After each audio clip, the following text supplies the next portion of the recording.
I spent the summer in Kenora, and I had a very nice setup there.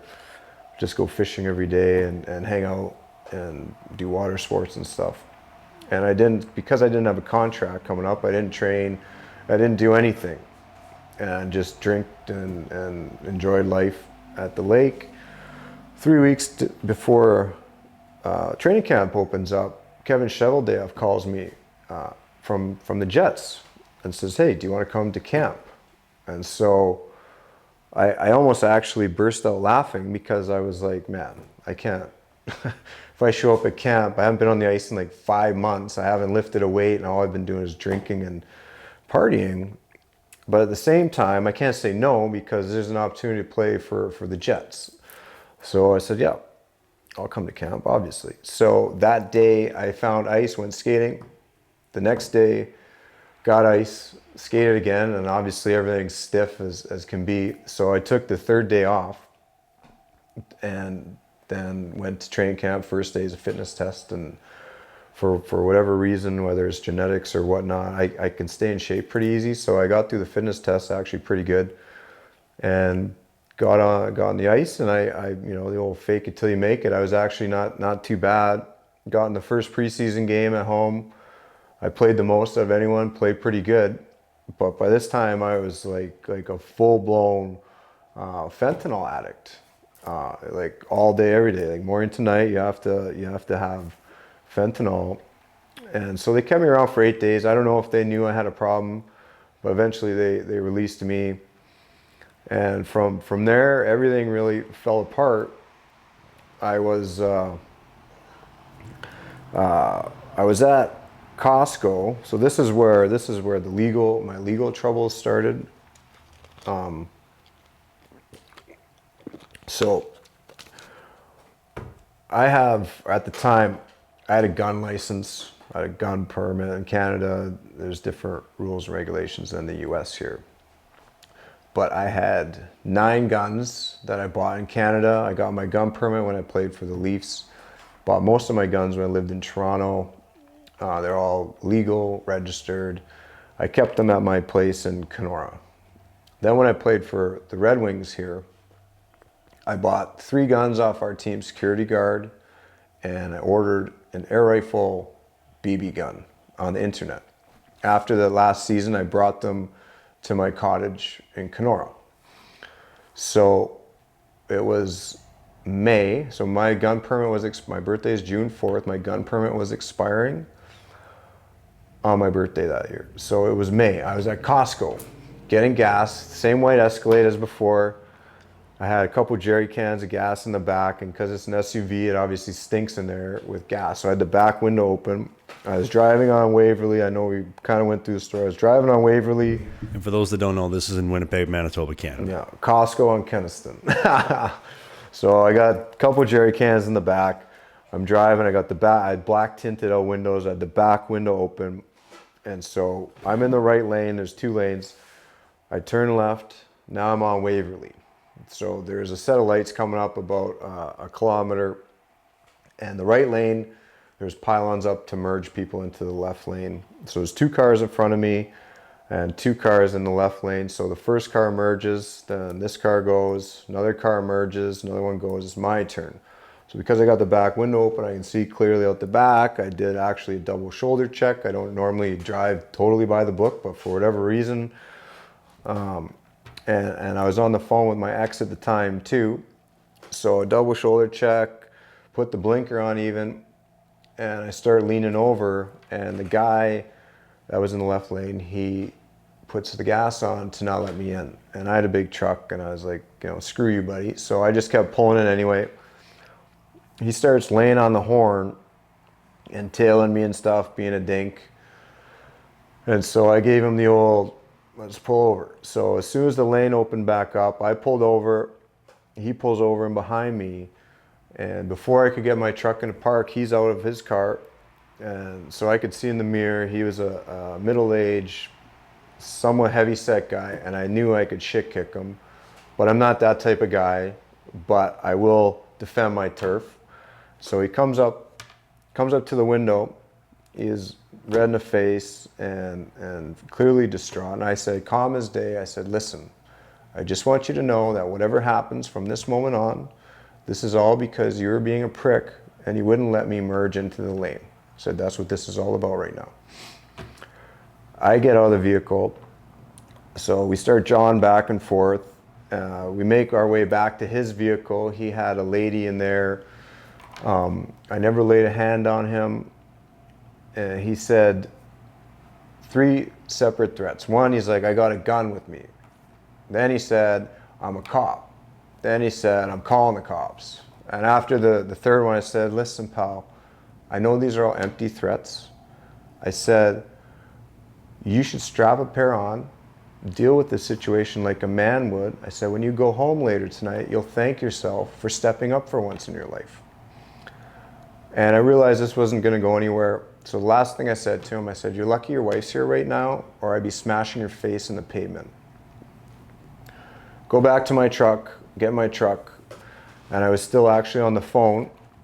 And so my ex was saying, you know, I was planning on driving to Pembina, North Dakota, to buy chewing tobacco. It's about an hour south of Winnipeg. And my ex was saying, well, you should go home and cool out, you know, relax. And I was like, I'm fine, nothing happened. And so I get on the highway, I start driving. I'm just outside of Morris, and the RCMP have the highway blockaded and the shotgun's out. And I'm taken by surprise. I'm looking around because it's obviously not for me, and there's no one else on the road, so I have to stop.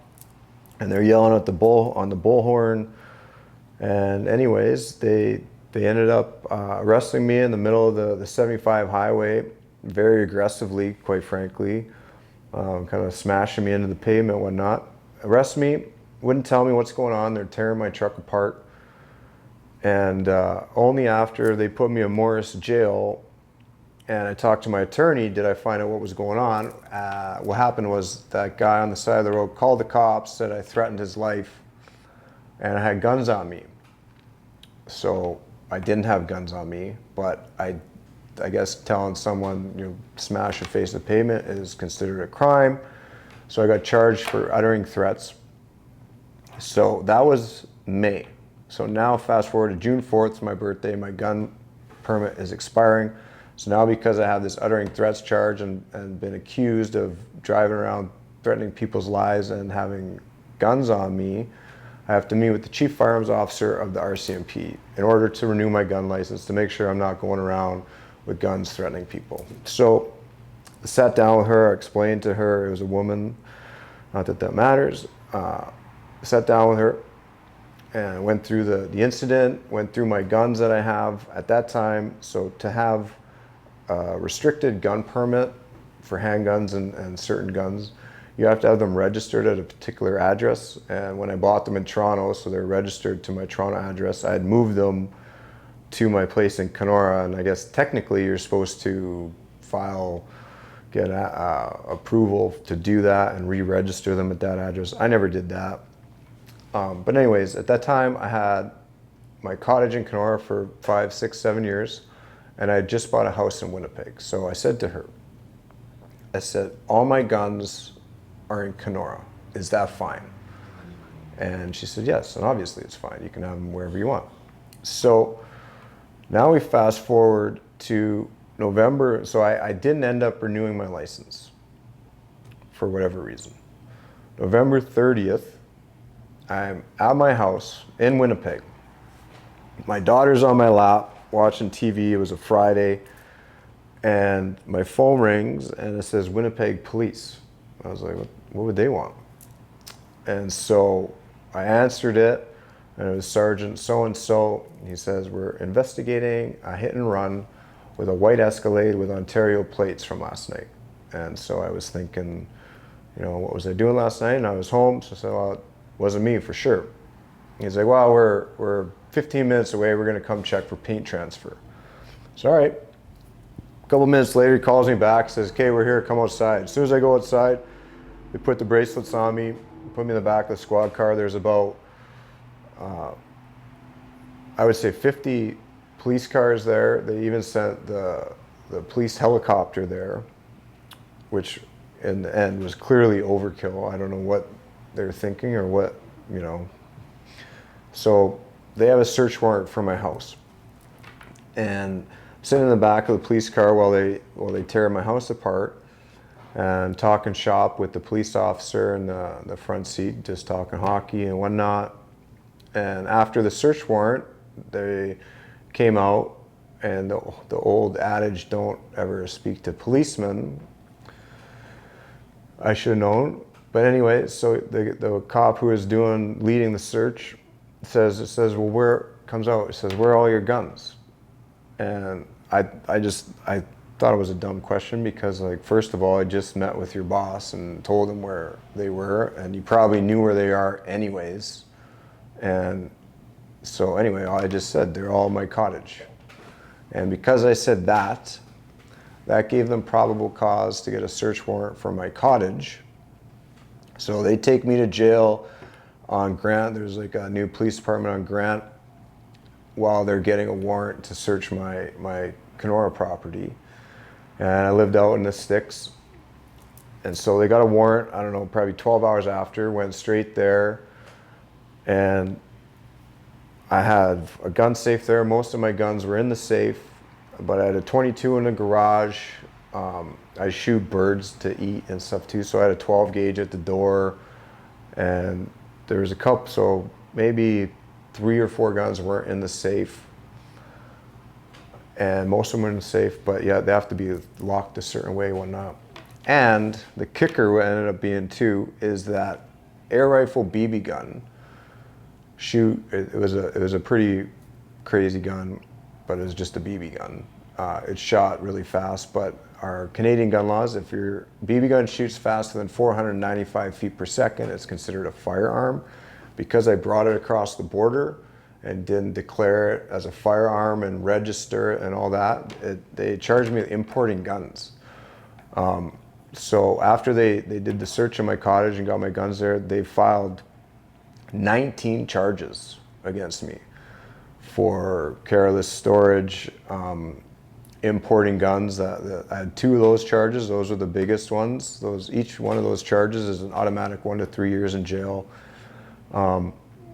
And so out of the 19 charges, one of the biggest things that really bugged me too was, out of the 19 charges, about half of the charges were strictly, the guns were at the wrong address.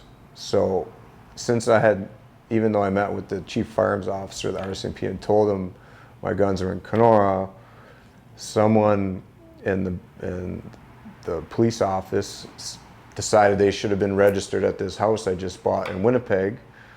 And because they weren't there, they slapped me with an extra like 10 charges for just simply guns being at the wrong address. So in all, I was looking at doing 27 years.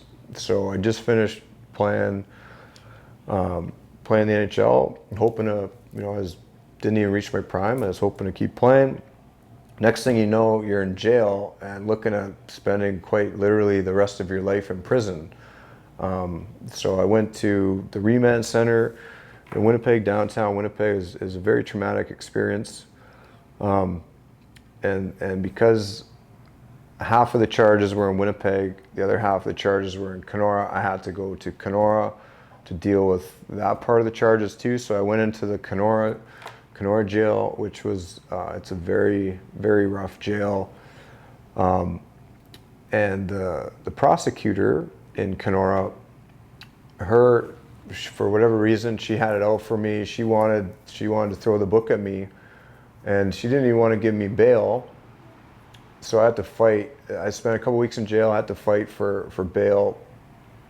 Fortunately, a judge agreed to give me bail, but they forced me, part of my bail conditions, they forced me to live at my parents' house in Winnipeg, or in Steinbach, when I was at the time married with kids in Winnipeg.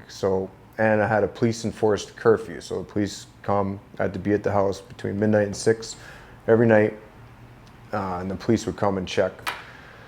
And so this went on, and the prosecutor's plea bargain or plea offer was 5 years in a maximum security jail.